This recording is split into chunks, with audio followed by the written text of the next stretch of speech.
young people especially, to let them discover their purpose for living and how they can give back to society. So how can you compare Sierra Leone from what you've seen so far to that of Nigeria? Yeah, the two cultures, the two backgrounds differ. I want to start by saying I appreciate the spirit here. The spirit, the people here, especially the youth, they're very receptive to this message. They are hungry. I just came out from the conference hall now.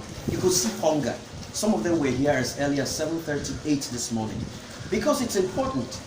If you don't discover your purpose early, it's a problem. There are people in our higher institutions studying courses they are not meant to study. Probably they are doing that because of family influence or peer influence. They end up studying courses, and that's why I tell some people at times, take a look in the mornings during lecture times when students are going for lectures in the morning. You can look at their faces and deduce those who are actually studying courses they're happy studying. You see people going for lectures in the morning, they're so sad. You see people going for lectures in the morning, they frown. But you see those going for lectures, they're happy.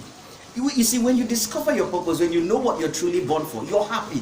You get up excited to go do that. And the people in Sierra Leone, especially the youth, I must say I'm impressed. I never believed this was going to happen.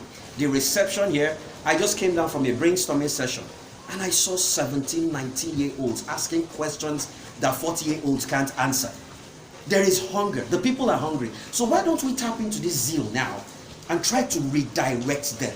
Because you see, people take advantage of people that don't know their purpose. People take advantage of youngsters and try to make them serve them. There are people who are vision killers. The moment they understand you don't know what you're cut out for, they start using you. They manipulate you for their own selfish end.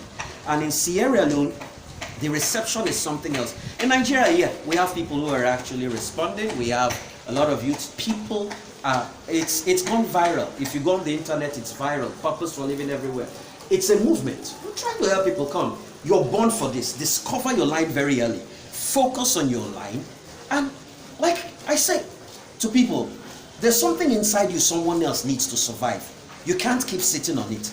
If you're able to discover your purpose, unleash the giant that is within you.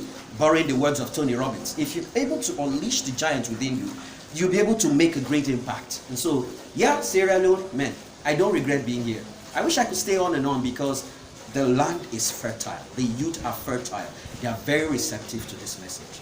Okay, so with all your observation, do you think if we continue with this, because there's one thing, especially with Africans, the culture of sustainability is what one would describe as something lacking.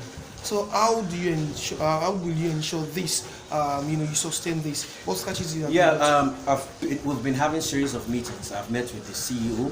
I've met with Pastor Chris. All of them. I've met with the crew here. I've tried to talk to them to make people understand. We're just this conference we have here, the Sierra Leone Youth Awakening Summit. It's the inauguration. I actually came to inaugurate this organization here. Immediately after this organization, they have visions. They have a lot of goals. I've listened to them. They're going to spell out their goals. Immediately after the inauguration, we're taking this down to the councils. We're taking this down to different units. It's going to go on. We're going to have series of programs. A lot of programs are going to actually follow this. We're going to have enlightenment programs. We're going to have empowerment programs. We're going to have more summits. We're going to have a lot of programs. We're thinking of going into the high institutions and so on.